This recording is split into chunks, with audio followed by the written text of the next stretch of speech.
Okay, what is up YouTube? How are you doing? Now let me put some lights on because it's gonna get dark.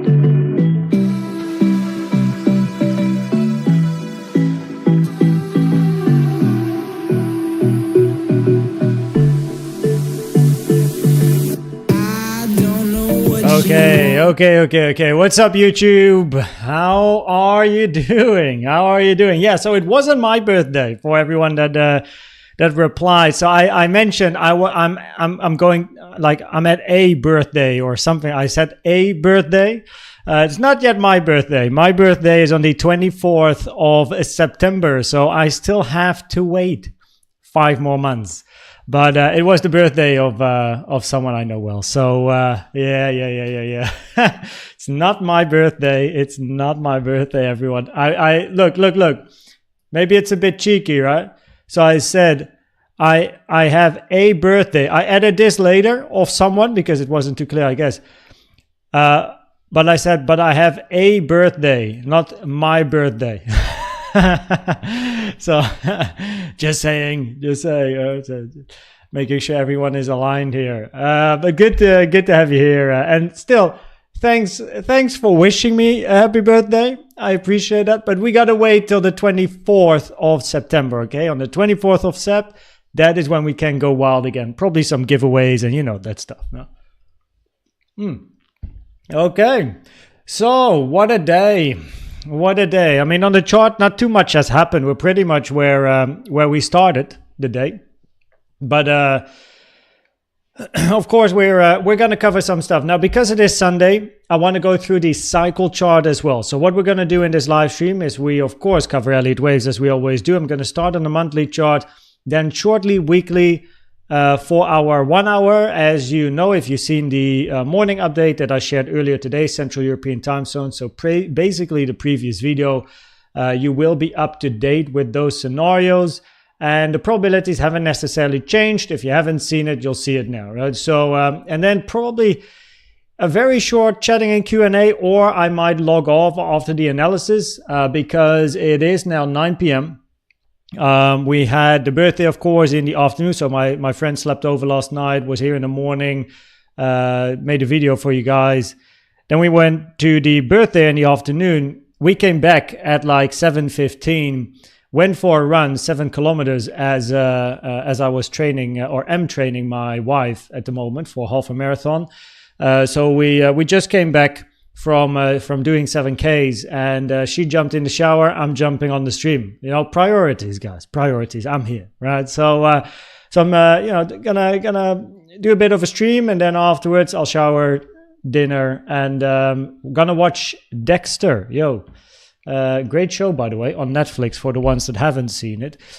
Okay, so that is what we're gonna do in today's live stream. Now then, I'm going to start, as mentioned, on the monthly time frame. This is an interesting volume profile, just so you know, it's an interesting one.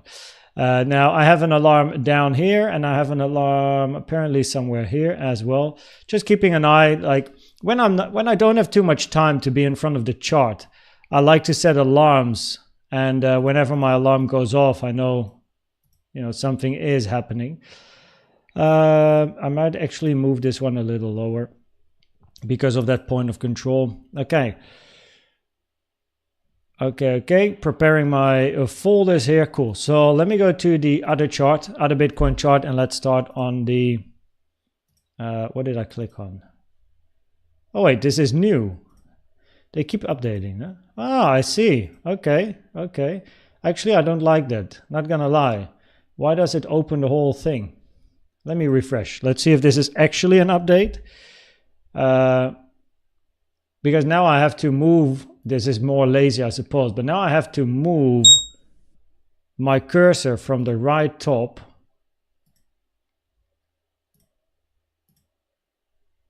to the middle and to the right top. It doesn't make sense to me. Where's my unfolding? Anyway, cool. How are you, everyone? What's up? Serega? Cheers. Not my birthday, everyone, but I appreciate it nonetheless. Biscuit, how are you doing? Trading Queen, welcome. Casper, Ugor, thanks guys, thanks. Again, not my birthday yet. I was at a birthday, but still, cheers. Gustav, welcome.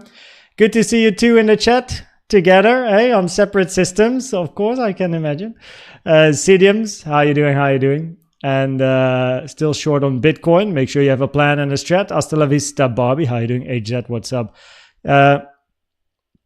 You can favorite charts, and then you can get an icon and don't have to move your mouse.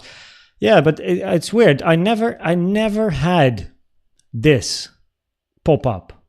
It's the first time, because I have favorite charts, but this is, I don't know. They did something new where now so in the past you click on this arrow down, right? It unfolds your playlist instead of popping up here. I don't know. I don't like this personally. I think it's completely useless. Opening a separate window. Interesting new little thing there.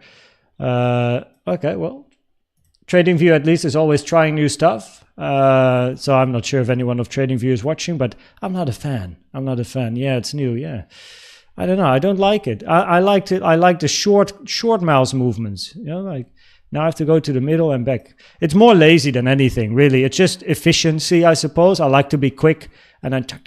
You know what I mean? But yeah.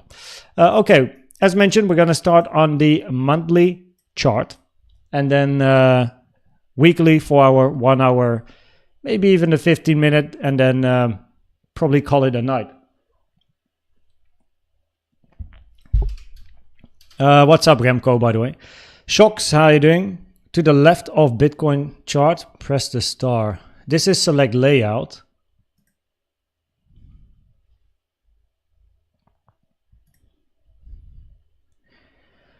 BTC chart, press the star.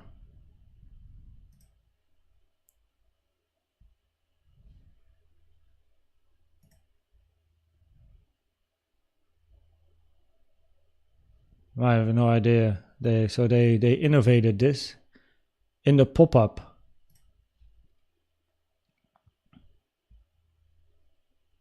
Make a copy. Oh, wait.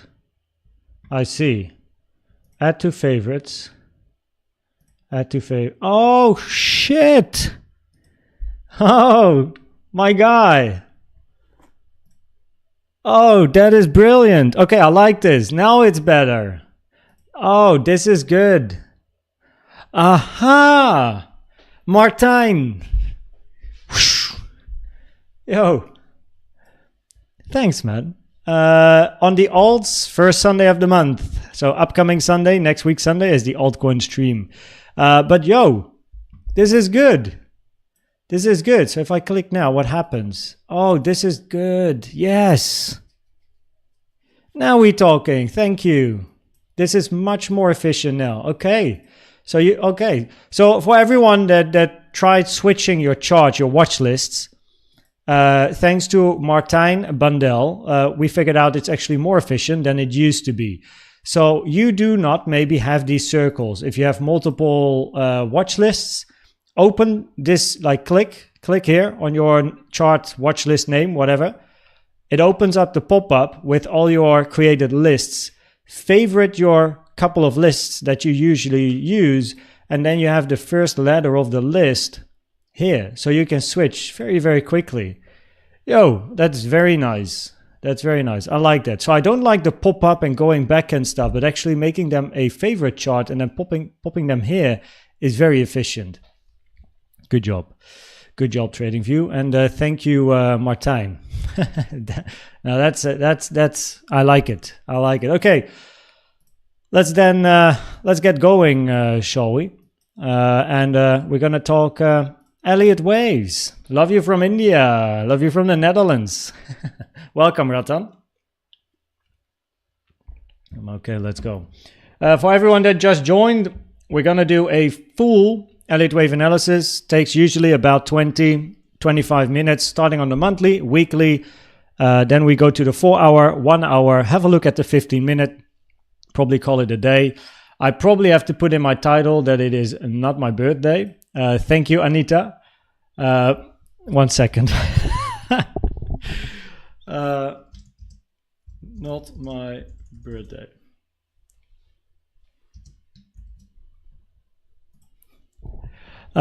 Because I said I am at a birthday, but not my birthday. But I do appreciate all the birthday wishes. 24th of September. That is when I become 32. Okay, let's go. Let's go. I'm gonna park you guys on the right side on my other screen here. Where is Mark? I don't know. Probably just relaxing, having dinner. You know, or chilling, maybe watching some football on TV. Who knows? Okay, let's go. Monthly chart, that is where we're going to start. Now, just please read the box in case you're like, why is he on the Bitstamp chart and not on the index chart? All the fibs that you are going to see in the analysis have been done from the correct price level as well as time level. So that being said, let's go. Bullish scenario is twofold, either multiple 1-2s, 1-2, 1-2, 1-2, looking for another wave 1-2, right? Bull market, blue wave 1, then eventually a bear market in 2 and continuation. Or, and that is the alternative, you have a wave 1-2, 1-2, right? And then here you have a 1, 2, 3, 4, 5, meaning your green one is going here and your green 2 is going to move to the right. And then you're going to have a deeper bear market. That's the only difference compared to blue 2. So it's mainly a bear market difference. The high of the wave 1 is actually not too different as in price target wise. It's mainly that your wave 2 is going to be different because this wave 2 here, if we want to have a target, we take it from the low to the high of 1. But if we're looking for a green wave 2, if we look 1, 2, 3, 4 and a 5 in the green wave 1, looking for a green 2, we take the target from the low here to the high. So your targets are going to be lower. So you can expect a deeper drop, right? That's the only difference, but it's completely irrelevant at the moment to where price is on the lower time frames because the probabilities are higher for price to still find more highs and look towards the upside. So that being said, let's look at time. These are fib times, right? Comparing the different bull markets with one another. Now, interestingly, the yellow bull market was a little bit shorter in time than the red one. The green bull market over here was exactly the same amount of time as the yellow one, ending on top of the 1-to-1. So that is what the vertical lines represent. It is time. Now, the green wave 1, for example, comparing the green bull market with the yellow bull market, taken from the low to the high of yellow, right? The yellow one, to the low of 2, comparing the yellow bull market with the green bull market here. And you can see the all-time high, previous all-time high, was made exactly, on top of the 1-to-1, right? Now, with that in mind, we can use at least the 786 and the 1-to-1 on the chart. And arguably, maybe I have to put the 1.382 on the chart as well, as this one, of course, was a little bit shorter in time, this one a little bit longer. So I prefer to also have a bit of a range. So the 1 and the 786 time-wise are on my chart, but I also put the 618 on. Potentially, I could even put the 1.382, but not at the moment. But this gives us a time range for an all-time high sitting between October 2025, March 2025, that would be the preferred area. And then for a little bit of leeway, we have September 2024. And if I, for a little bit more leeway, put the 1.38 on, this one is November 2026. It's quite a gap actually.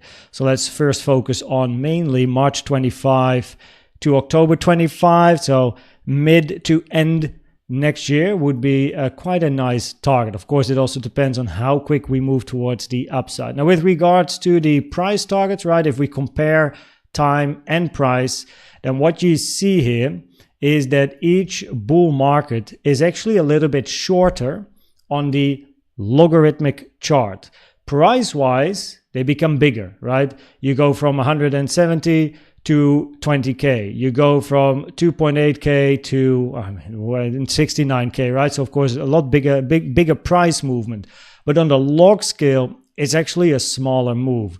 So if you take, let's focus on green, a trend-based fib from the low to the high of yellow to the low here of yellow 2, then the green wave 1, this bull market, reached the 0.618 on the log chart. Make sure your fibs are on log as well. Meaning, this move up is shorter than this move up. Not price-wise, but percentage, right? Because logarithmic, what's the word? The logarithmic setting adjusts for the price difference, right? So 1K in like from 40 to 41K is a lot less than from 4 to 5K percentage-wise. So that is what you're correcting with, right, on the log scale. So it's actually a shorter move. Now, with this in mind, we can get a target for this wave 1. Again, the 0.618, which has been proven a little bit troublesome in the past, is a target here as well, and a little bit of flexibility, the 786 on the chart, giving you a target between 100 and 180K. Now, what's also interesting is that the wave 2s are actually becoming deeper. 0.236, 382, 05. What are we going to get here in this particular scenario? Likely it's going to be the 05 to the golden pocket area, right? That depends on how high this wave 1 goes. But moving back towards a 50, 60, 40K area is not going to be a surprise. So imagine price is going to move towards that 106 kind of like K level, right? And we toggle on the fibs. Now we got to make sure they're on fib. Oh, that is my mouse playing silly buggers here. So we toggle on the prices. The 0.5 is at 40.6. The 618 is at 32.3. If we move up and we go to 180K, the 05 is at 52, right? 05, 05.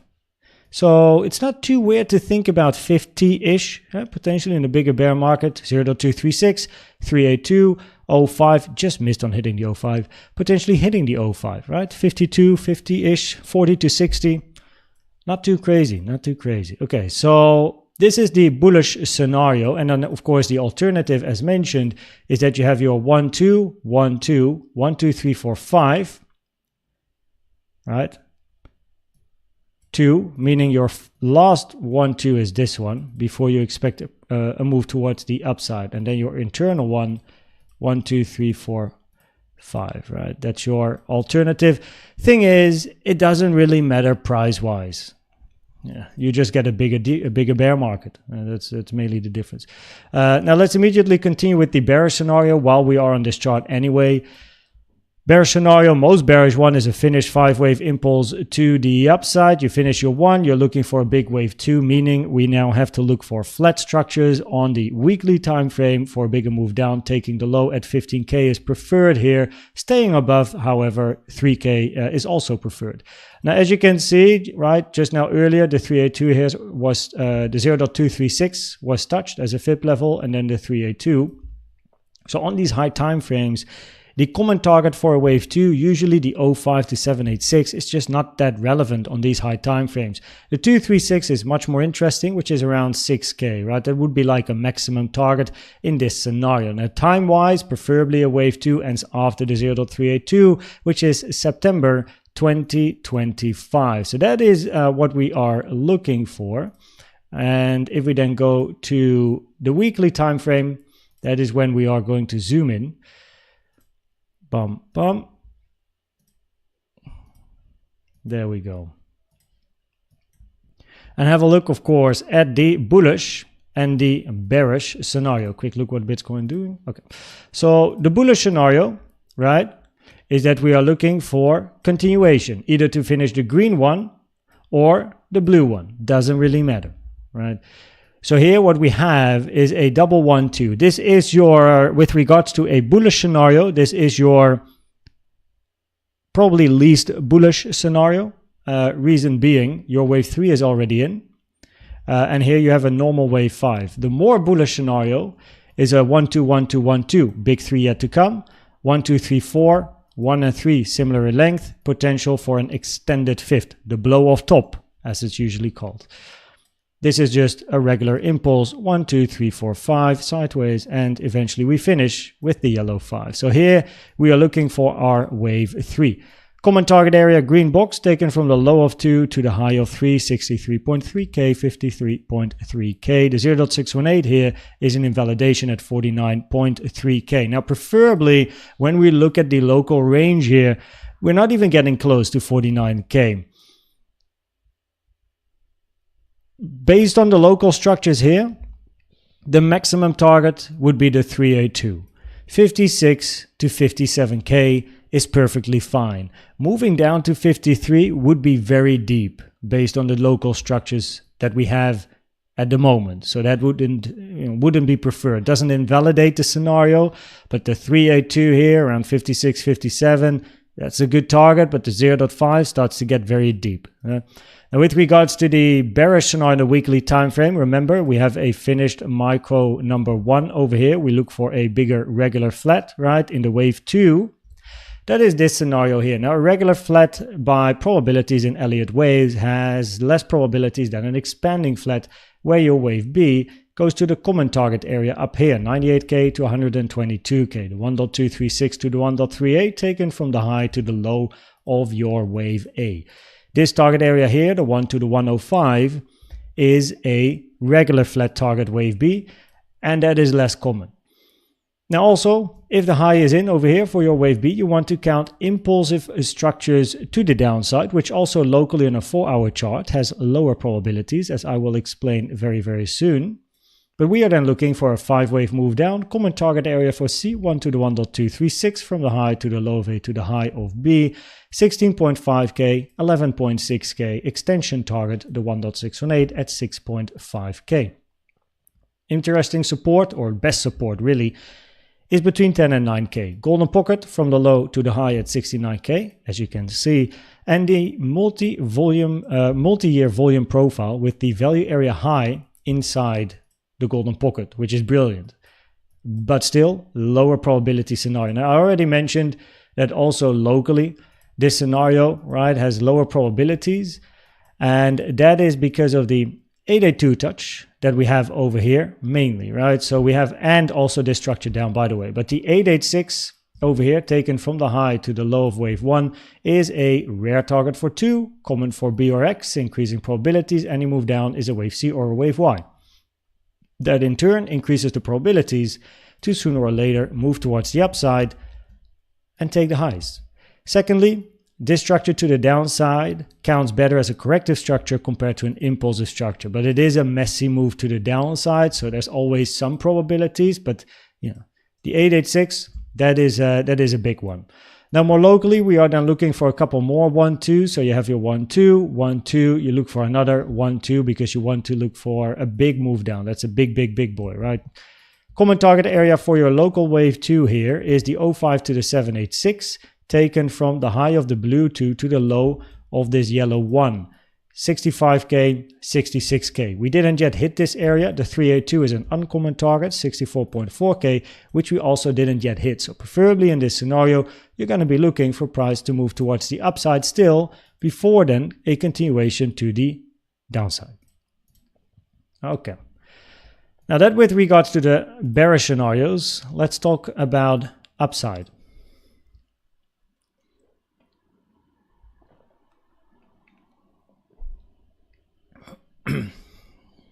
Lower gaps, 20k and even 10k.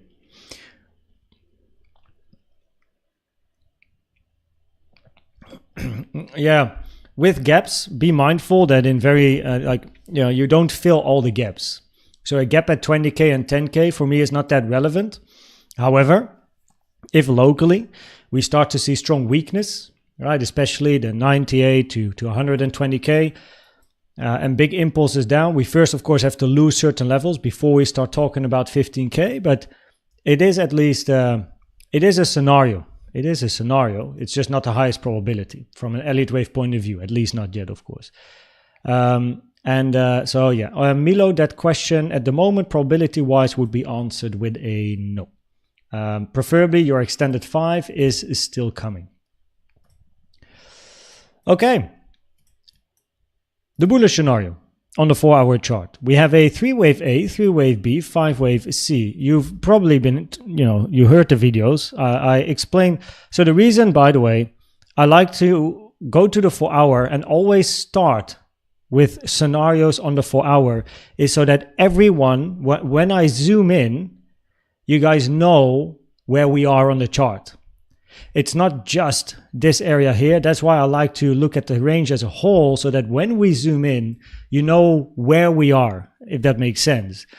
So on the 4 hour, this is your most bullish scenario. Your regular flat is finished, 3-way A, B, and then eventually a wave C, right? Hitting the common target, perfectly fine.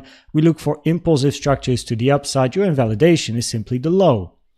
Now that means that locally, we're going to be looking for a wave 1, 2, and continuation, either impulsive or a diagonal, right? 1, 2, and eventually a 3, potentially 1, 2, 1, 2, etc. Or a bigger diagonal, 1, 2, 3, 4, 5, correction, continuation. Now here, your common target area is the golden pocket to the 786 from the low to the high of your wave 1. We hit this common target area, as you can see. We also have support in this area. We touched this support here, the blue box, 62.2 to 62.6K. By the way, there will be quite a lot of scenarios, but I will get to the probabilities at the end of the analysis so that you know the highest probability Elliott Wave scenarios. So we did have a bit of support here, 62.2, 62.6, and we still have a bit of support just below price. We actually just missed out on hitting this point of control here. So, I mean, there's still a level to keep in mind, 62.3K, but also at the 786, 61.1K. Now in this scenario, of course, we are looking for continuation to the upside as explained. The closest big resistance arguably to the upside is this blue box, 65.4K, 65.8K. And at the moment we are at the golden pocket over here. Not the golden pocket, the point of control, sorry. So we have the point of control here currently acting as resistance, as you can see. So we are pretty much ranging between the point of control and the value area low. Passing and flipping this point of control locally increases the probabilities to look for the value area high and therefore moving towards that box towards the upside. The point of control is sitting at about 63.9K. Okay.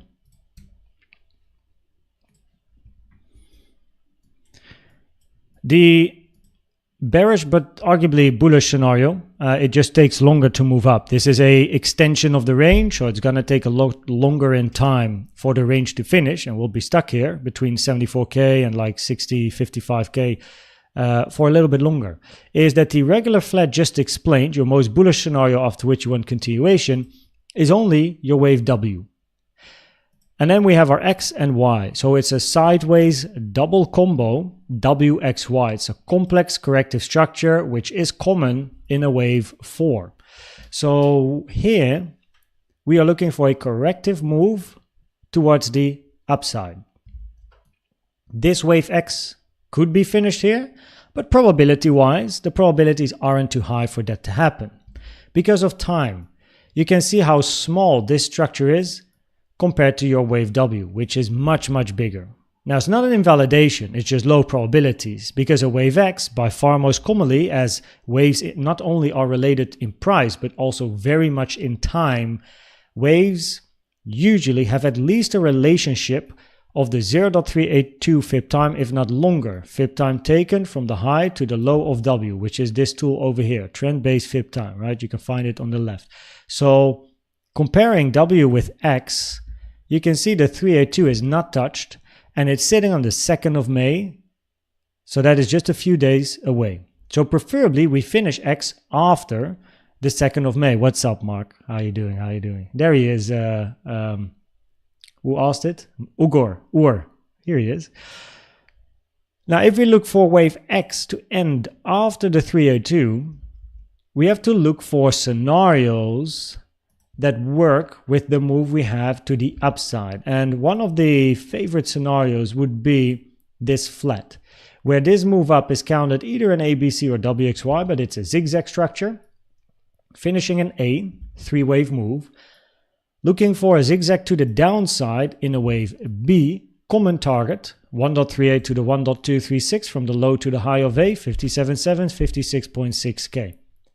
And then we want to see an impulse move up in C to take the high of A, expanding flat. We have some additional support in this area. The white box here, bit of 4-hour price action here, order block, right? It's interesting in general. So nice area. And then we're going to be looking for proof of support and price to move towards the upside for that wave C, where we have some resistance above A, 68.2, 69.2. Even higher, 70.772K. After wave X, we look for a wave Y. Wave Y can be a flat, zigzag, or a triangle. We don't yet know. So it doesn't yet make sense to talk about wave Y in this scenario, because let's first finish X, right? X can be any corrective structure, but the probabilities are higher here for a three-waver at the moment based on the local market structure, which can then lead to either a WXY or an ABC, where I think the ABC is very interesting, because in B, preferably, you look for a zigzag down, where this can be a finished 5-wave, 3-wave, 5-wave to the downside, which is what I have over here. So on the lower time frames, you're then looking for a zigzag move to the downside. Right, so you have your wave A, your wave B, and then eventually your wave C. Common target area for B is the 382 to the 886, and as you can see, it's not yet been touched. The little side note here is that the target area is taken from the high to this low, not this low. And I have a reason for this. And that is that your wave A has to be an impulse. Same with the 1-2, the bearish scenario, right? Wave A has to be an impulse in a zigzag. However, if we end wave A here, it means that this has to be your wave 5. 1, 2, 3, 4, 5. 4 is a flat, perfectly fine. And then you look for a wave 5 to the downside. The issue, however, we have with ending an impulse here is the subwaves of this move.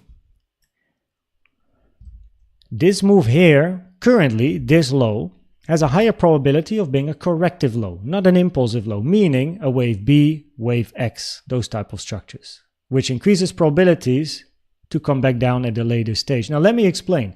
If this is the end of A and we look for a 5, what we are looking for is either an impulse down or a diagonal down.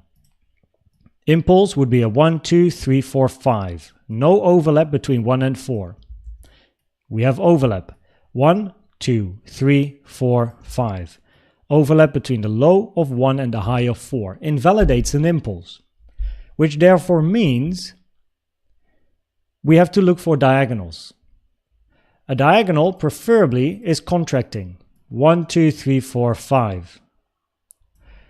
By far most common compared to an expanding diagonal. Second, in an ending diagonal where you're ending a wave 5 in an impulse, right? 1, 2, 3, flat in 4, and then a wave 5. All of the waves in a diagonal have to be zigzags. So we have a zigzag in a wave 1, 2, 3, 4, 5. This is the end of a bigger 1, 2, 3, 4, and then you have your ending diagonal. Now at the moment, just by looking at the structure here on a 50-min time frame, I don't really like to go to the 3-min anyway. This, and this move down does not look very zigzaggy, right? It looks more impulsive compared to a zigzag. Secondly, if this is your 1, 2, 3, 4, 5, wave 2 and 4 in diagonals have to be a zigzag structure. It's a must, that's a rule. But wave 2 here is not. So in this case, if we have our wave 1, we want to see a 2, 3. But we took the low and then we moved up to take the high, which creates a flat, ABC, before move down. But a flat is not allowed in a wave 2. Interesting. Let me quickly have a little look here with this as well, by the way. Yeah, and counting this as your first structure, 1, and then this is 2, so this is now your 1, 2, 3, 4, 5, then this has to be an A, B, C, but your wave C didn't even hit the rare target for a wave C, which is the 0.618 from the high to the low to the high here, from the high of A, low of A, high of B. So very low probabilities for this move here to be a wave 2. Which therefore means counting this as a 1, 2, 3, 4, 5 becomes a problem, which means a diagonal is a problem, an impulse is a problem, lower probability that this is an impulsive low, higher probability it's a corrective low, unless potentially you still take this low. Maybe at a later stage. We'll have to wait and see. So, oh, and by the way, it's also expanding.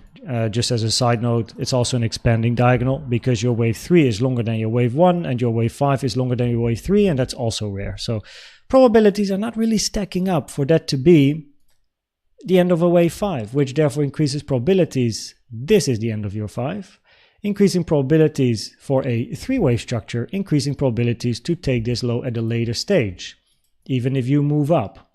So the higher we go, potentially, probability-wise, potentially the deeper, the harder we fall, I suppose. Very interesting, no? It's all probabilities. It's definitely no certainties. But it's not great ending a structure here at the moment with a wave 5.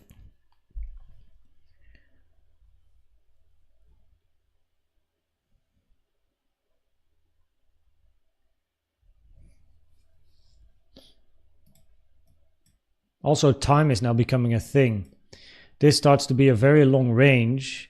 If this is your 1 and you are still looking for a 5 here, time-wise, it's not very nice. It starts to be very long.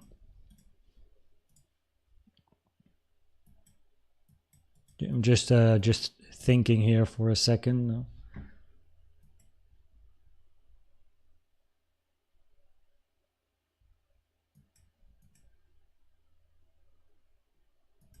Mm-hmm.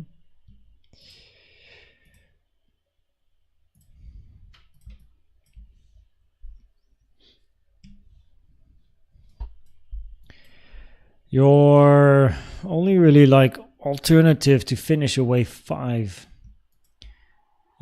is to have an expanding diagonal. But as mentioned, it's very long in time. Definitely not preferred. This is your 1. This is going to be your 5. Very big 5 compared to 1. If your wave 3 is extended, which it is, this move here, in an impulse, preferably your wave 5 and your wave 1 are quite similar in length, in time and price, which in this case would not be the case though. So that's interesting. 1 second.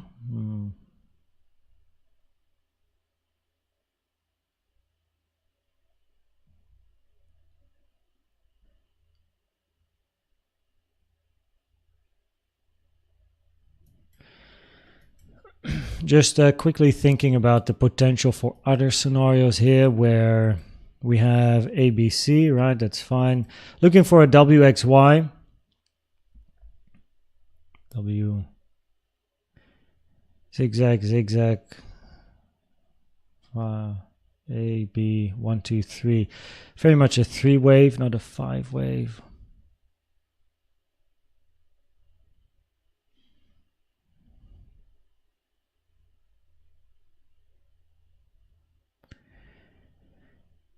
Arguably, your bullish scenario would be a W. And then we're looking for X and then Y.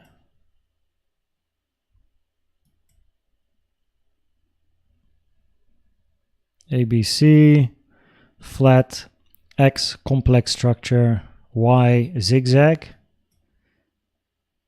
So an internal WXY in wave X. And because W is a flat, wave Y can be a flat zigzag triangle, which would continue the range pretty much. So, okay, this is something that I'm going to keep in mind though. A, B, C in W, wave B hitting the 886 from the high to the low of A. So that's then your W. Then in X, you have an extended structure, WXY in X, which is allowed, flat X complex structure, Y zigzag, flat or triangle. In this case, I'd be looking for a zigzag then.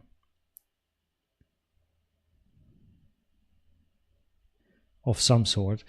And then to finish X and then move down in Y. So yeah, not too confident yet that that this is your low, or if it is, then if we look for a WX and wave Y becomes more like a triangle or a flat, it doesn't have to take this low. So we might be raging for a little longer, but that's something that I'm gonna work on in the background. Don't want to, you know, get too technical here.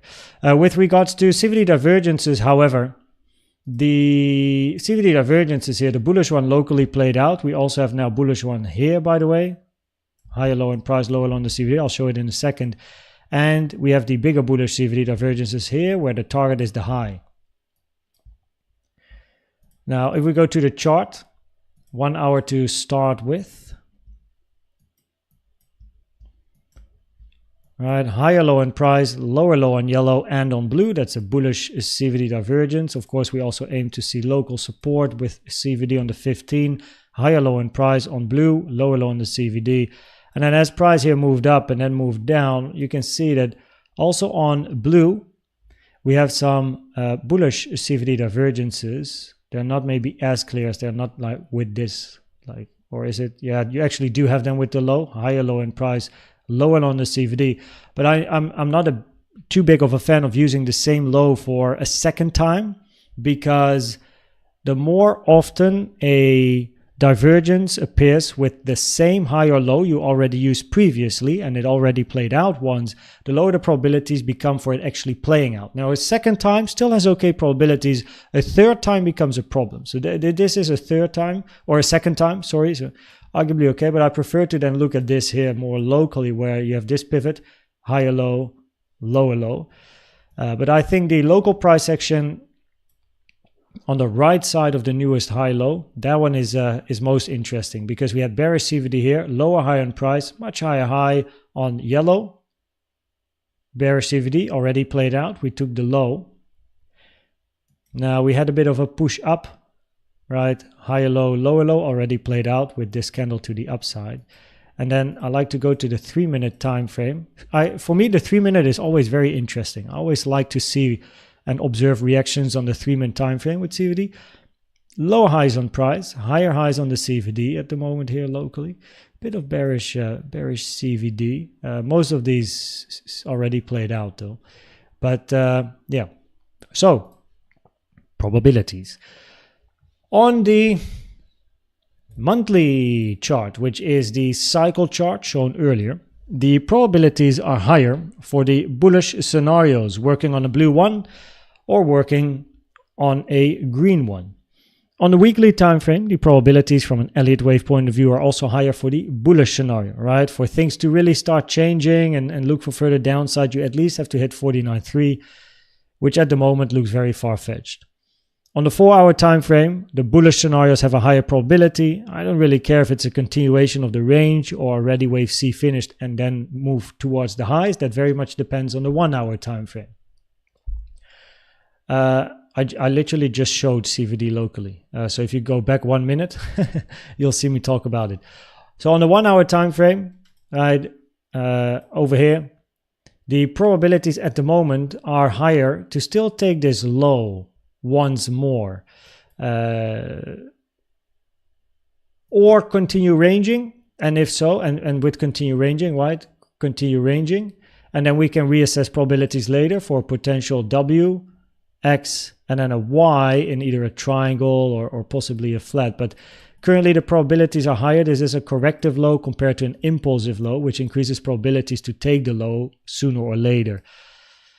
And then we have to take it from there. Still, by the way, I should say this correctly. Maybe that's 15-min probabilities. So on the 1 hour, probabilities are higher to get a bit of a higher bounce, but we might take this low before we actually get the bounce. And then if we get the bounce, we see what we get, either continuation or a wave B or 2 for the bearish scenario, and we move down.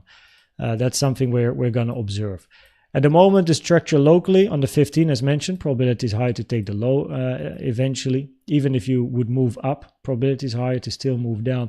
This move up at the moment also looks higher probability corrective structure. It is a lot of overlap. and also this move up, very much a 3-wavy structure here, and then a very long sideways move. If we take a fib time from even the low to the high, then you can see that this structure here even ended after the 6 fib time, which is rare for a wave 2, increasing probabilities that this is a wave B, because B's can be longer than 2s. So just because of time, high probability we have a B here, which therefore makes me think about a corrective, potentially double zigzag structure to the upside. If we look at the volume as well, then what we can see as well is that the high we have here actually ended on high volume, right? And that is usually wave C-ish. Doesn't mean it's the end of the move, but it is usually a bit of a wave C behavior, and not wave 3, because after a 3 you want to see a 4 and a 5. 1 second.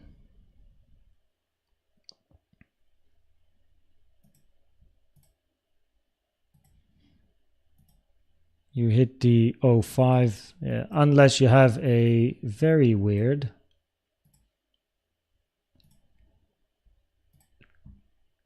diagonal. 1, 2, 3, 4, 5. But that is very far-fetched at the moment. So yeah, we know the support, we know the resistance, know the probabilities. One thing I do want to say is, because of the bullish CVD divergences on the 4-hour as well as locally, I don't really like to go against the CVD divergences with regards to big moves down because of all the visible absorption. So, oh, we also have some bullish CVD on blue, by the way, locally. So yellow already, let's see, this is 1, this was 2. So yellow currently a 3rd CVD. Right. Lower high, first higher high, again here lower high, higher high, and now again lower high, higher high. But on blue we have a little bit of bullish CVD. So, well, we'll see. We'll see.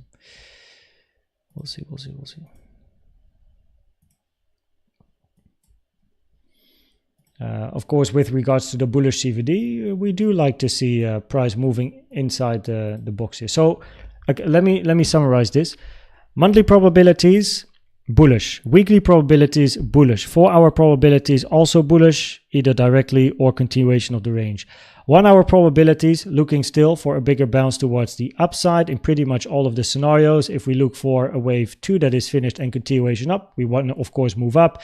But even in the bearish scenarios for a wave 2 or B, you're still looking for price to move towards the upside. And on the 15-minute time frame, at the moment, this has a higher probability of being a corrective low. So I won't be surprised to at least see price testing the low one more time. Either move up and come down later, that's no problem, but still feels more like a corrective low here. So yeah, or continuation of the range. So that's pretty much it. So the general probabilities, to avoid confusion locally, is we still look for a higher bounce. We still look for more upside. And then we'll take it from there. Either directly or first move down, maybe grab the lows, hit the box again, and then upside. So yeah, that's basically it, really.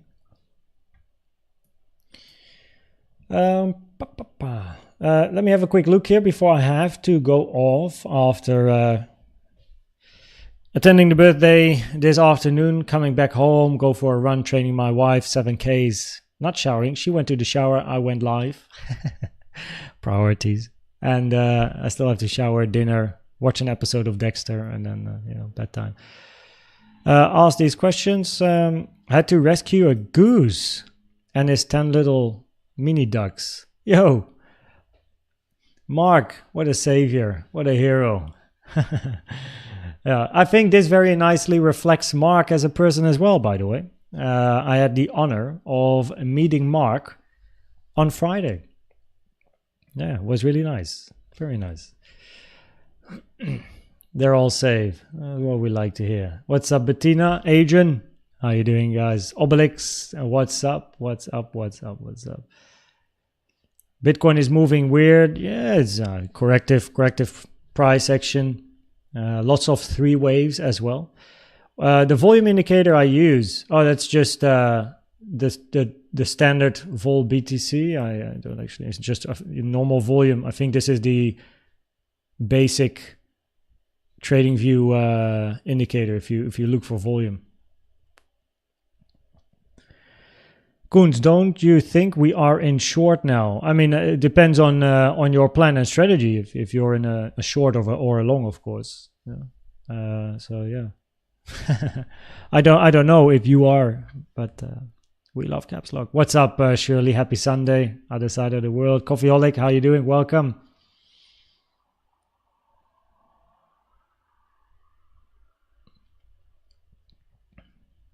April 9. Oh.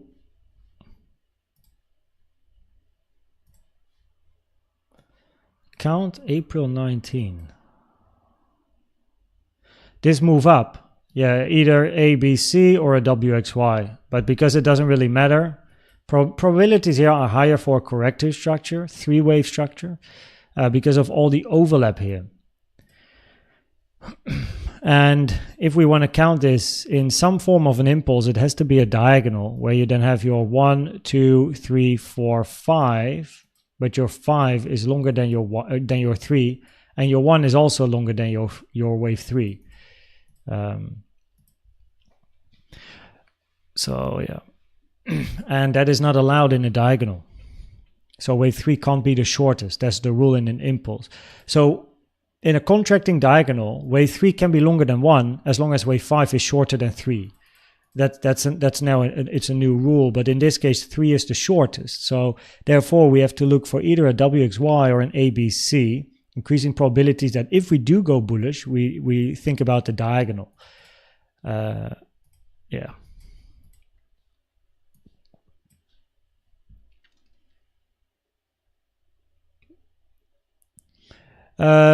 Well, I pretty much answered this, I suppose, with the probabilities. So we sell, depends on your plan and strategy. First of all, you need a plan.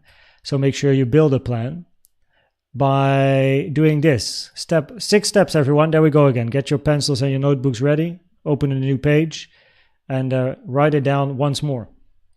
Step 1.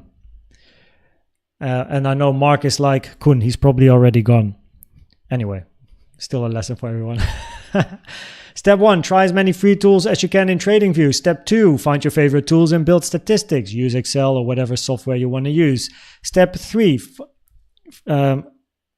combine some of your favorite tools that have good statistics and build statistics on the combination. Step 4, right? Tweak and adjust the combination. Now you're working on a strategy.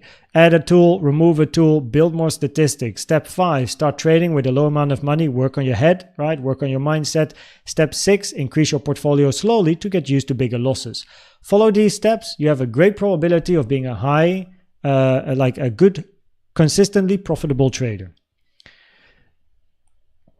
That's that in a nutshell. That's what we do in Diamond as well. It's helping people to create, follow these steps in a lot more detail, of course, than what I explain here. But this is what's going to help you. What's up, Ars Miller? How are you doing? The structure look messy. Yeah, structure definitely looks messy. So I also like the 1 hour at the moment. B channel, how are you doing? Welcome. Good to have you here. Quick email needed. What's up? What is the reason we have yellow and a blue CVD line? Because I like to use both. This is a personal question, I suppose. Some people like to use completely different CVDs, different platforms, aggregated, not aggregated. Some use, I use AGGR. In AGGR, I use blue being aggregated and yellow Bybit, but that's just because when I started using CVD in the past, back in the day, when I used Bybit still, I got used to that CVD, so that's why I use it. But both are relevant. So, and I know how to read both, and I know how to use these for probabilities. So, so that is why these two are relevant. But if you're very new, you can change around with the lines, and maybe you'll find others that match better with your strategy. Dexter genius.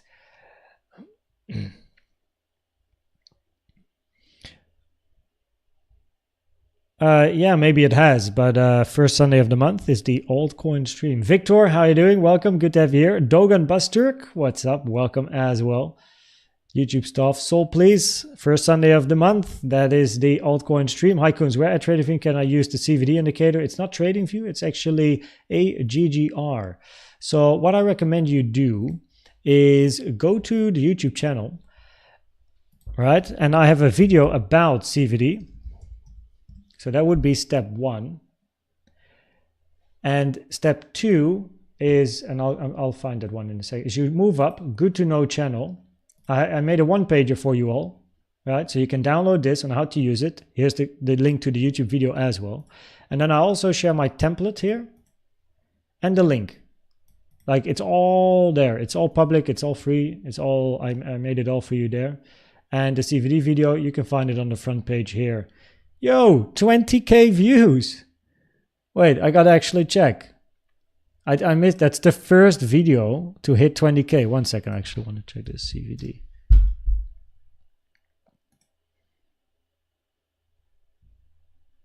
Analytics. Oh, that's insane. 20,137 views on the CVD video. It passed the 20K on April 27th. Which is yesterday. Oh, damn, eh? Yo, cheers, everyone. That's incredible. 20K on one video. That's the most ever. That's insane. And most of it is actually YouTube search.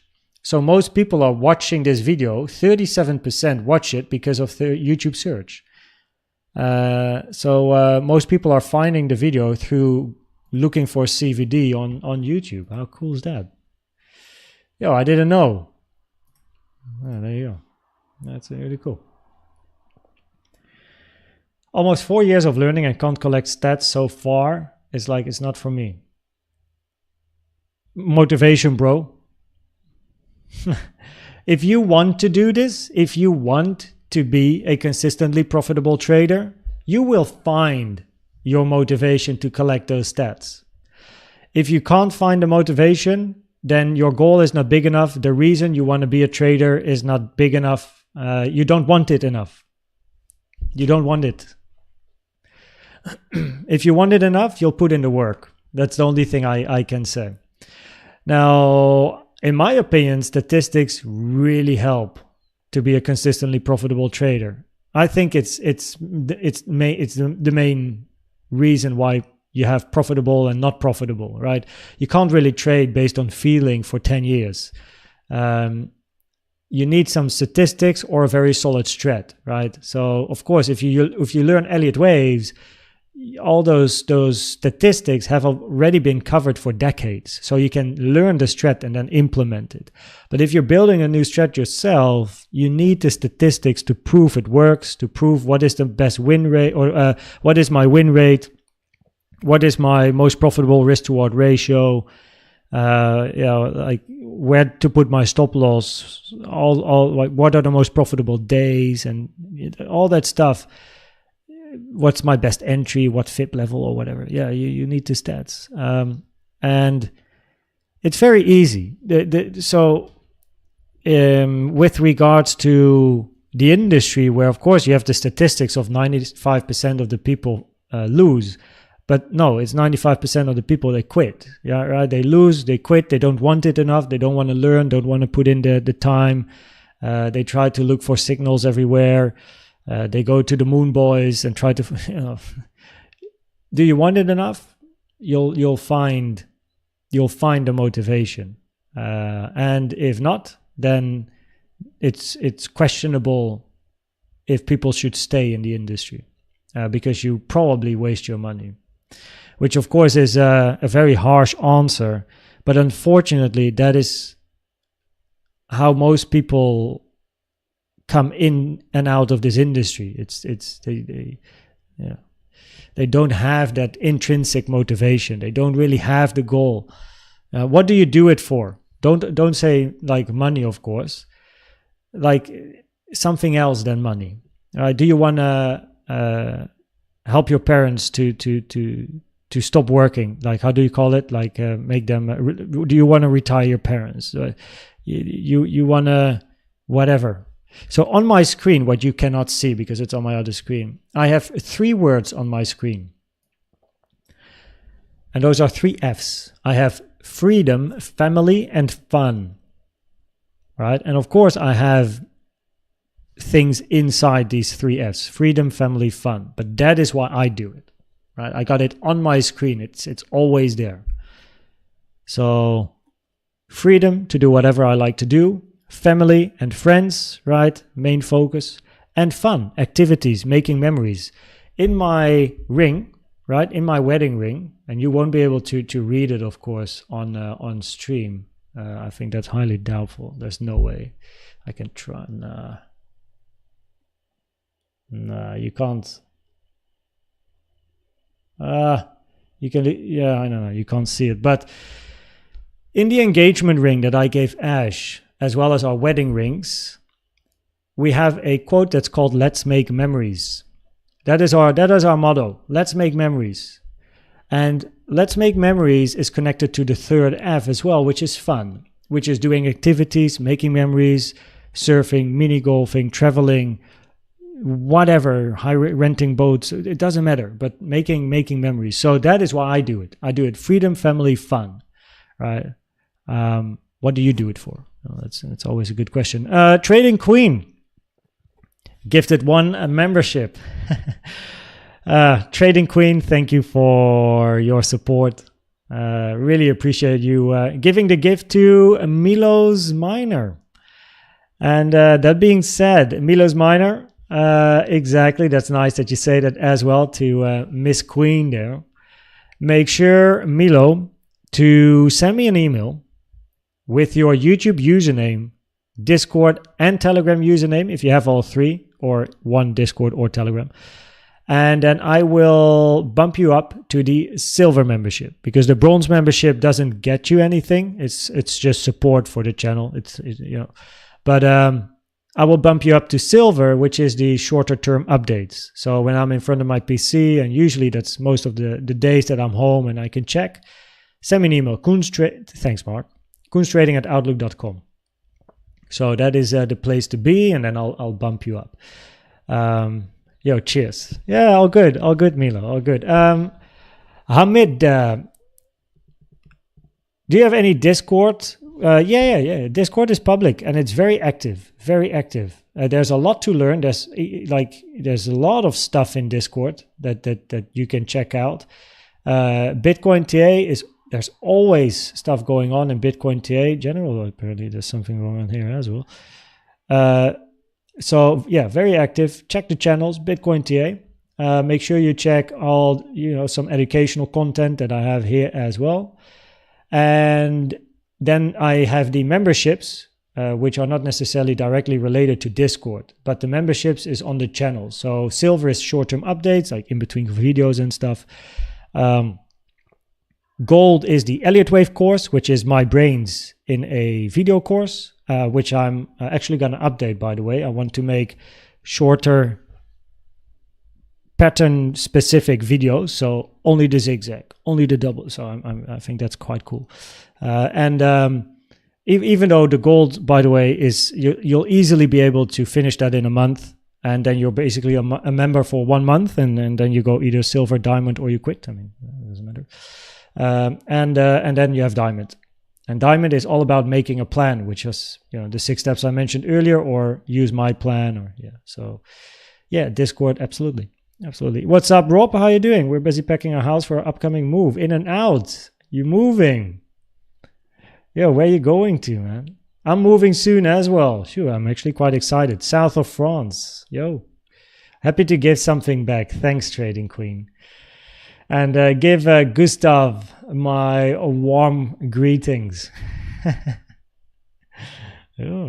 I think that gifted membership arrived at the right person. Yeah, it's always nice to see if people say thank you as well. You're moving out of your house and back in, spring cleaning. It's good to do sometimes, eh? Clean the house, get everything done. So, moving to Fort Collins. Already have a house there. GPing full time. I see. Ooh, Mr. Friends. By the way, Mr. Friends, I still have to reply to your post. I had a crazy day. But thank you for sharing your stuff in the lounge in Diamond. I'm going to reply and see if I can help you with something. But, thanks for your incredible, crazy work. It's insane. Insane. This guy is such a genius. So cheers, man. I'm going to check it out. Good luck. Have a good flight. Do you have signal entry on Diamond? It's not a signal group. None of what I do is a signal group. It's all about learning how to trade and building a plan. I do share what I do, not necessarily all of my trades and all of my Elliott Wave trades, but most of them are shared, yes, but also for free nowadays.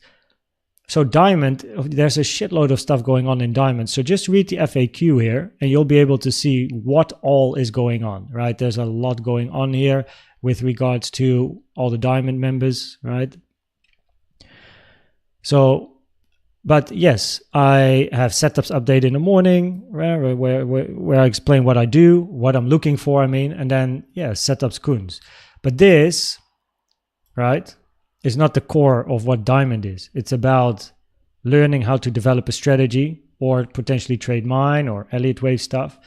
And here in Koens Trades and Koens Setups, that is where I publicly, for free, share what I do. Now, not always every setup I have is in there because sometimes I'm on the road, my alarm goes off, I enter, but I don't have the time to make pictures But so we had a winner here, right? Which was shared. We had one loss, one break even, shared in here, and I'm more of a swingy day trader type of person though. But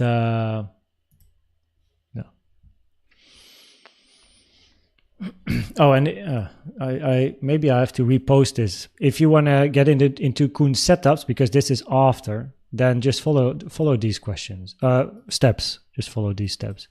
Maybe I have to repost this again or unpin it and pin it, because then people get a notification here. So I'll probably just repost it because I do get questions about it. Just had to rescue a deer. Was stuck in my yard as I closed the gate and running like crazy. But holy shit, what's happening with the animals today, man? Mark Dutch saving a goose with 10 little babies. And then we have Alexander rescuing a deer. Anyone else? Anyone else saving some animal today? Like, what are you doing? I'm so grateful for the membership. Become part of the club and definitely learn from your YouTube videos. Cheers, It's nice to have you here, and thanks for your support as well. I try to all make it as accessible as possible, right? So I try to also share as much as I can for free, answering questions, explaining everything I can in YouTube. But if people want more stuff, it's always there. Mark always saving birds. Yeah, absolutely. Yeah, he's doing a good job. Mark saving the birds, Alexander saving the deers. We rescued a lizard from our cat. Does that count? I suppose that definitely counts. These cats, eh? The cats here are on the hunt as well, because of course it's spring season. You get the little kitties, all the little birds. Like when we went for a run just now, 7K, so when we run in spring, it's beautiful. It's such a nice time to run because you have the ducks get the babies, the swans get the babies. You see all those little, you see them walking around. Don't get too close though, because mom duck is not happy, right? Or dead duck or whatever. But they approach. They go like, shit, man. I don't want to fight the duck, but it's beautiful, and we have a lot of green around the house here and water and stuff. So yeah, I love running, and then I just look. It's great stuff. It's that time of the year. Animals and their babies on the search for food, or they are the food. So, world celebrity, what's up? How you doing? So it's I love spring season. Even though I gotta say the weather in the Netherlands has been shit though. Like, man, it's not like spring season 20 degrees. It's like cold wind, cloudy, bit of sun in between, rain. Oh man, with a bit of luck, we have like a sunny day, but not much, eh? Not much. Mate, do you have a high time frame count for USD dominance as... yeah, so the dominance chart is always an interesting question because do I actually have... Wait. No, I don't have that one in here. Let me have a look. Do I have it? No. Because, of course, the dominance chart is a percentage chart and not a price chart, which therefore means you can't really have an Elliott Wave count on it. So I had one previously where we finished a 4, we move up in a 5, but now because volume, for whatever that is worth on this chart, increases here, I'm like, okay, potentially your 3 is not yet finished. Now we are at resistance, I suppose. The thing is, it's all, I suppose, I guess, because you can't actually do an Elliott Wave count on this chart because it's percentage. You will never go above 100%, never below 0%. So what I think is happening on this chart is you move up in 5 ways. You will always correct in 3. I think that's what we're going to see throughout time. So we have an impulse up because bull markets tend to be, should be impulsive. So we see a 5-wave Bitcoin dominance move up. And then in bear markets, we see a 3-wave move down. And I have a feeling, right, that is going to continuously repeat. Now, arguably, this move up looks a lot stronger than what we have at the moment. But I'm not the expert here to really, what does it mean? But yeah, arguably 1, 2, 3, 4, 5, A, B, C in a flat, little bit of whatever here, and then you start a new one to the upside potentially here. You're 1, 2, 3, eventually a 4 and a 5, and you go down again. So I think that's going to be the thing. 5 up, 3 down. I do futures trading. Futures trading. I actually want my T on the left. Wait, I'm going to change this. There we go. Yeah, and then this. There we go. That's better.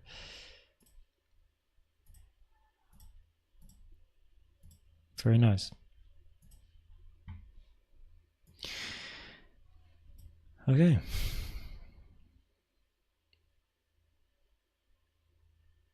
USDT dominance. Oh, wait. Yeah, probably it's the same thing. Sorry.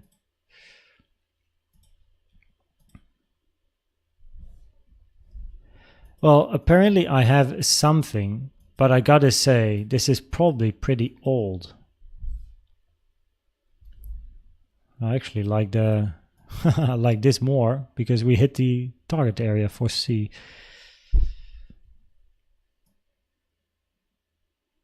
But yeah.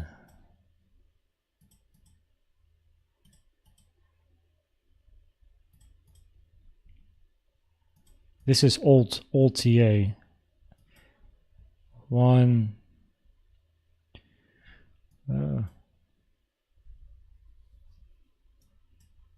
This one definitely can increase, so it makes sense to have a count on here though.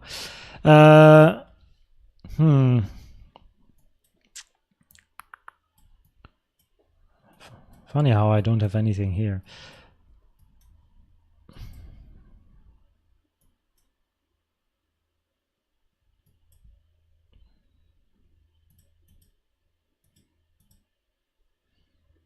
We're definitely at like support. You also have the previous range here, no?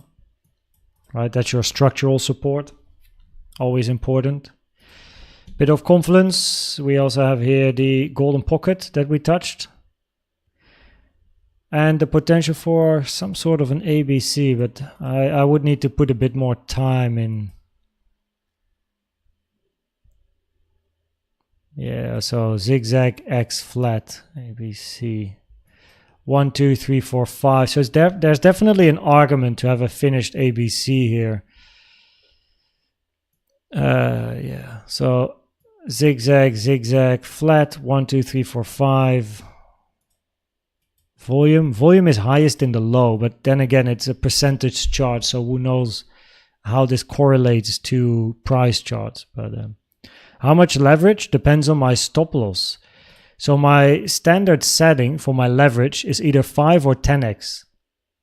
However, that doesn't matter, because what I'm actually saying is, so let me get the tool out, right? If you're short, imagine you had the perfect short here at the high, right? Very nice, and you're now moving in profit. Your stop loss here is 0.66%.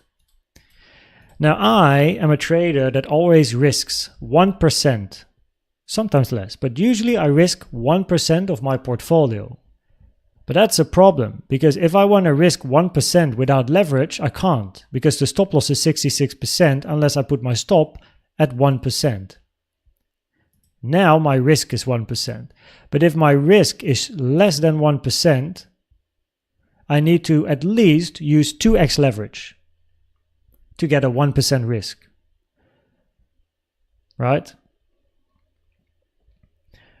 So my leverage depends on my stop loss size and position size, like how much do I want to risk. And that's why I always have it on 5x or 10x, because it, first of all, I can always enter a position because I can risk 1%. Secondly, if I am swinging with Elliott Waves, I usually have more than one position. So if we get a swing to the upside, right? Imagine this is big price movements. Then I try entering here, I try entering here, and so I'm entering multiple positions. And if you use a 5 or 10x leverage, you're not putting all your money into one position. You still keep money aside, as you like. Yeah, I don't want to go into much detail, but then it also gives you the freedom to enter more positions at a later stage. So it's based on my stop loss. First of all, welcome to the industry. But so leverage is, holy shit, sorry for that. If you had earphone users, be like, oh, wow, I almost dropped my mic. Holy shit. So I actually dropped it, but I catch it. Anyway, leverage, like a lump sum. Yeah, so leverage is higher risk, higher reward in a nutshell. So you're borrowing, let's keep this easy. You're borrowing money from the exchange, kind of. And with that money, you can increase your position size against increased risk. So the moment you use leverage, your liquidation, which means you lose everything in that position, starts to get important. The higher your leverage, the closer your liquidation is to your entry. High risk, high reward. If you have $1,000 in your account, right, and you trade 1x, you can trade with 1,000. But if you use 2x and you put all your money in, you have a $2,000 trade, right? So you'll earn more money if the trade goes in your favor, and you will lose more money if the trade does not go in your favor. So yeah. How do you control emotion after a loss? Not about revenge. I like that one.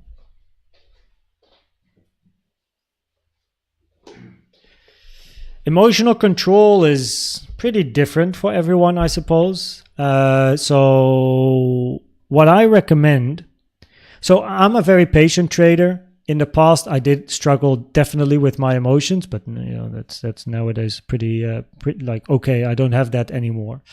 Or rarely. If I do make a mistake, it's usually psychology related, but not really loss related.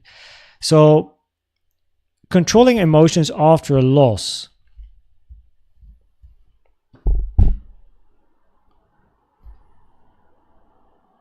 Link in the description. For me, the absolute best book on trading psychology. And use that. Because it's different for everyone what works. Some people have a different way of getting over a certain psychological weakness. So I'm a very patient guy, but in the past I definitely had problems with psychology in trading specifically. But what helps is experience, of course, first of all, but also getting insights in what eventually triggers you into that problematic state where you go and lose more money just because you lost one and then you lose more and whatnot. You lose confidence.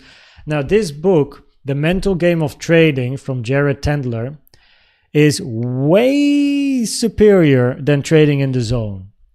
Right? Don't get Trading in the Zone. It's mega outdated. Get The Mental Game of Trading, in my opinion. I mean, both of the books are in the description. But if I have to pick one, I would pick this one hands down.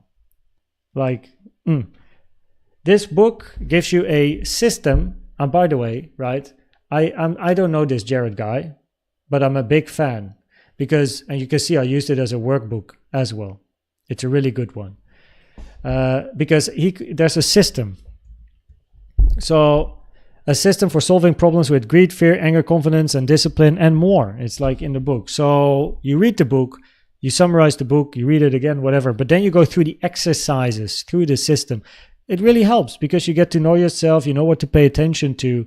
So that is what I recommend, is work on your psychology. You get the book, work on it.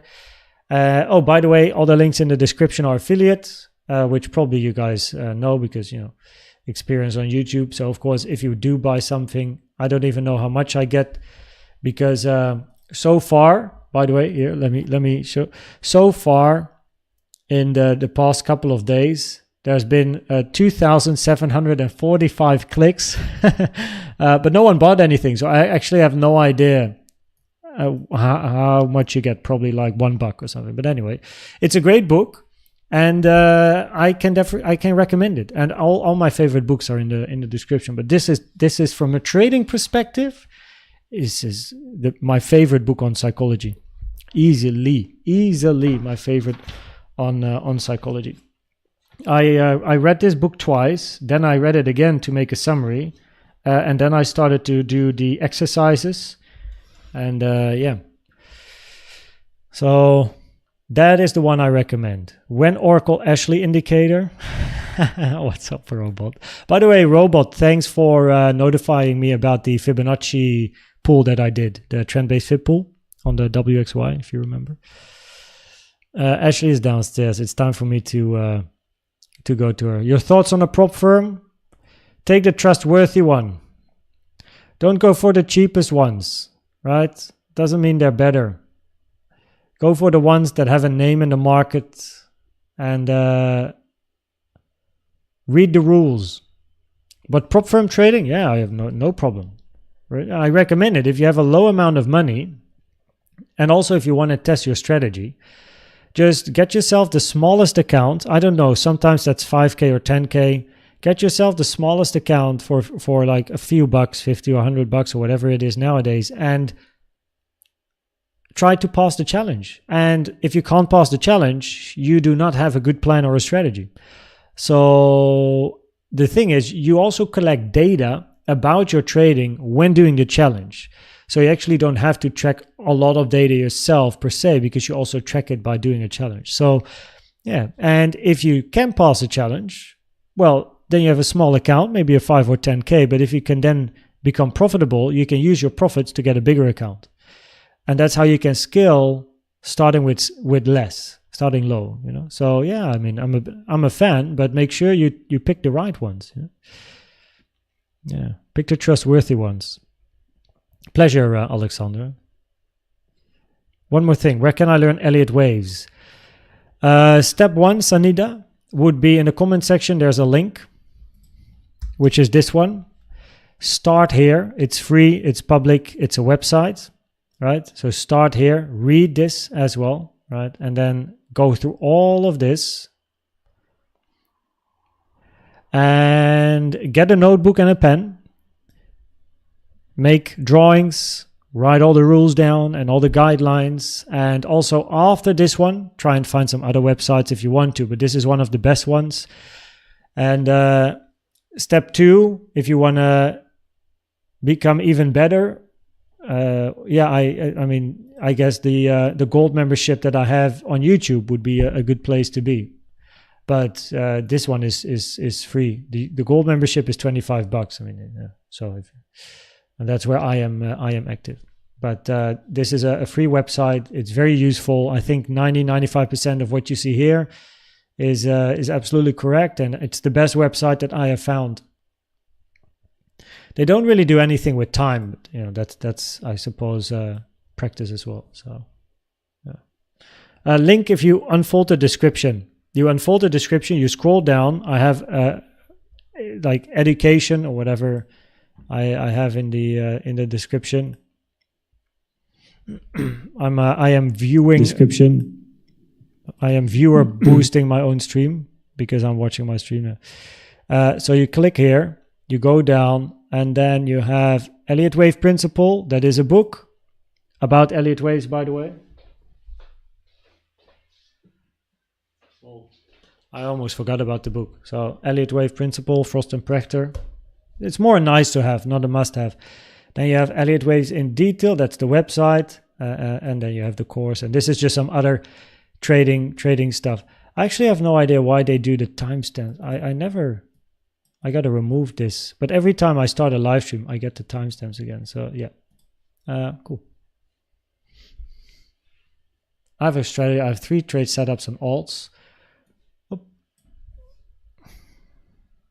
I'm impatient to reap the rewards. How do I control this impatience? I would also direct you to the book. But a good quote from a book, Best Loser Wins, which is a trading book, is most people are hopeful when they should be fearful, and most people are fearful when they should be hopeful. Meaning, like, when you're in a losing position, but your stop loss isn't hit, people get hopeful that it moves back to break even. So some people are going to add more, lower the entry, or, you know, different things. When people are in paper profit, they tend to be fearful. I'm going to lose my profit. You know, I might give it back to the market. Yeah, that sort of. So when you're in a trade, stick to your plan. Stick to the plan. You have a strategy. If your strategy is based on data, the only thing you have to do to reap the results of your data is trade the plan.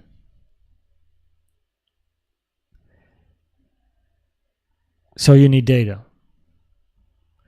If you know based on 100, 200, 500 setups with your strategy that your win rate is a 50% and your risk to reward is a 1 to 3, my friend, you will be very patient, because you know that every time your strategy appears and you just check the entry boxes and you enter the trade because it's according to your strat, the probabilities do the rest. You don't know if it's going to be a winner or a loser, but you know that whatever it's going to be, over 100 trades or 200 trades, you have a 50% win rate and a 1 to 3 RR, and you are a very profitable trader. And sometimes you'll have 5 losses in a row, and sometimes you'll have 5 winners in a row. But in the end, it just balances out in the probabilities in the data. So besides the book I recommended, the data is going to help you as well to get more emotional control. And the emotional control is that you let the data do its thing. You enter, and the rest is up to the data because you collected the data. So it makes you pay. I actually made a video about it. It's not even public on YouTube. Discord only content. It's one of the first videos I made. Track statistics to counter emotions. So that's also a video where I share some statistics and stuff of myself. And yeah, the strategy 90% data collect on point, win rate already a big thing. Yeah, so of course I don't know if you have a hard target in your strategy, like maybe your target is always a 1 to 3 because that's the most profitable target for your strategy. But if you don't have a hard target for your strategy per se, like, hey, I know based on data, my risk to reward ratio is a 1 to 3 because that is my most profitable target. If that's not really something you have, there's never a problem to, let's say, take 10% out, bag some profit, keep your, make your mind at ease, put the stop at break even or whatever it is, and let the rest run. But at least you can be like, I took some profit. It just helps with the mindset as well. But if you have a hard target based on data, trust the data. So with Elliott Waves, I'm a swinger. But with my day trading strat, that's one is based on data. And my hard target, right, is a 1 to 3 RR. I will never take profit before 1 to 3 or after 1 to 3. I mean, sometimes it becomes a swing trade, but Elliott Wave wise. But 1 to 3 is my target. My data is based on a 1 to 3. So if price, I actually had that recently. I had a trade where price went to 2.8 R and returned to stop loss break even. Happens. So you can say I missed out on 2.8 R. Yeah, I mean, arguably that's true. But I know that I prefer to stick to my plan and strategy and stick to the data. Because if I would close my trades at 2.8 R all the time because I'm afraid it's not going to hit 3 R, it will cost me more money in the long term than letting it go back to break even sometimes whenever that happens. So I trust my data. And some months my win rate is 80+%, and some months my win rate is 30 or 40%. But on average, it's about 60%. I actually have the data, I think, open as well.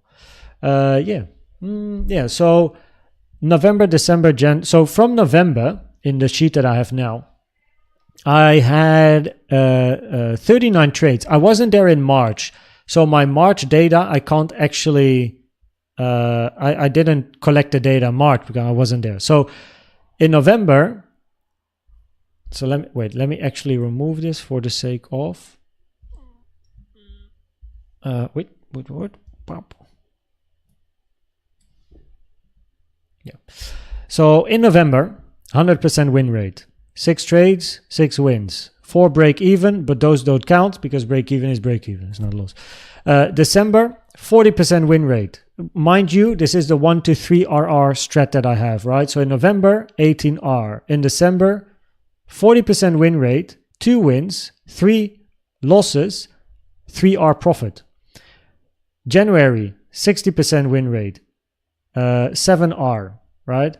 February, 83% win rate, 5 wins, 1 loss, 14 R. March, I was on holiday. April so far, 40%, 4 wins, 6 losses, 6 R profit. Yo, am I complaining with the 6 R? Fuck no, man. Yeah, I'm happy. But that's because I have a plan and a strategy. My win rate on average past 1, 2, 3, 4, 5 months without March is 63%, which is exactly the amount of percentage I know my strategy is based on last year's data and before that. So I know my win rate is around 60%.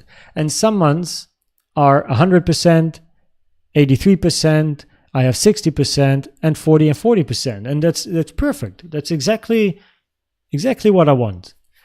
So the only thing I would like to do now is try to increase the amount of setups a little bit. But so I know based on data, we good. And yeah.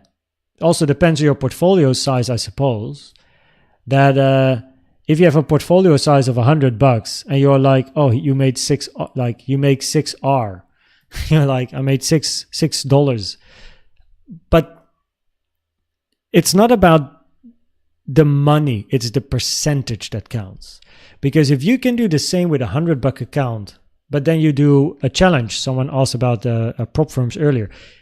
If you have a strategy down to the T and you're like, you know what, I know my strat, I have the data, I have the statistics, I'm going to go for a 50K account or a 100K account, right? You followed the 6 steps that I outlined, you got everything down, Mate, why wouldn't you pass it? You won't pass it because you're psychology, but not because of your data and your trading strats. You won't pass it because of your head, right?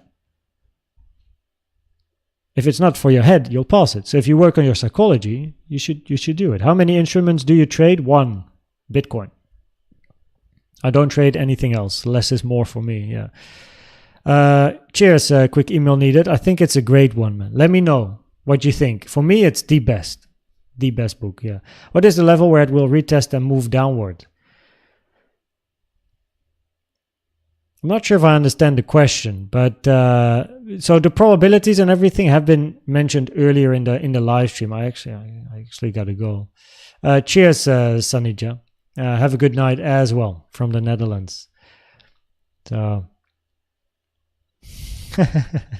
Mark R.S. Miller. Hey guys, I wish you a great night. I got to go. Had a birthday today. Came back. Ran 7K to train my wife. I'm training her, so we ran 7K today. She did well. And I didn't shower yet. She went to the shower. I went to the live stream. And for me, it's now time to shower as well. And then have some dinner, watch an episode of Dexter, go to bed, and tomorrow morning, another update. From which country are you? I'm from the Netherlands. Do you enter in 5 min and 1 win? No. I'm a day trading strat is 15 minute. Elliott Waves is, let's say, 15 to 4 hour time frame entries. So, but I never really go. I never trade on the 5 and 1 min. Yeah. Okay. Well, everyone, thanks for being here. Thanks for hanging out on this Sunday night, morning, afternoon, evening, night, whatever you're from. And I hope you're gonna have a great remainder of the day. And then I will see you again tomorrow for a morning update video and of course a live stream in the afternoon, Central European time.